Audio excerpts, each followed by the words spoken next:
Di ko alam kung anong luto to. Basta ang alam ko lang, kanton siya, pancit canton. Pero nilagyan ko ng sabaw. Tinamad style ba? Ayan. Half cook lang gagawin ko dito sa ano. Nauna itong niluto ko na yung noodles. Tapos saka itong mga gulay. Siguro mag-ano lang ito ng unti. Tapos patayin ko na kasi gusto ko half cook lang yung gulay. Matanggal lang yung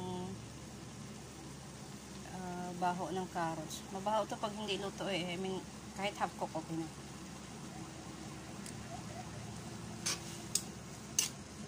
Lasa niya matabang syempre.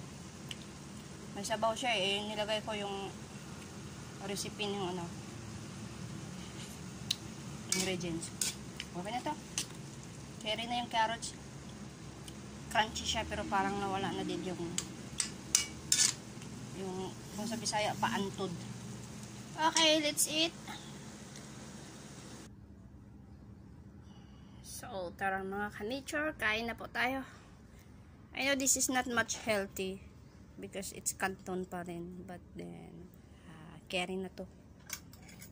So, come on, let's have our breakfast. Syempre, pray muna bago kain. Bismillah. This is only my food for today. This is my rice have a corn, yellow corn. This. Okay. Alhamdulillah for this food. You wanna see me? Alright, wait. So, kain muna po tayo.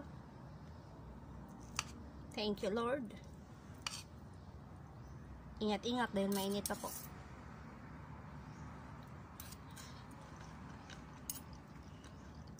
Ito yung gusto ko.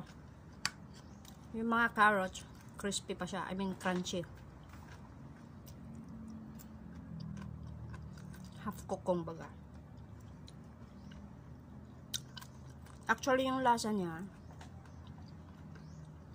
hindi siya maalat. Kasi marami siyang sabaw. Kaya nilagyan ko lang siya ng, yun lang nilagay ko, and nilagyan ko lang din siya ng konting oyster.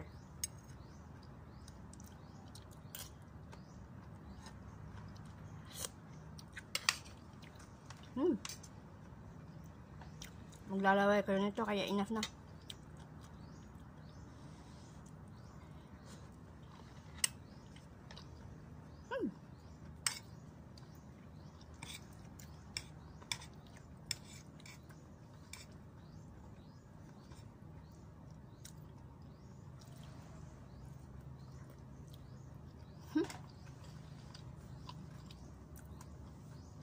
Thank you for watching.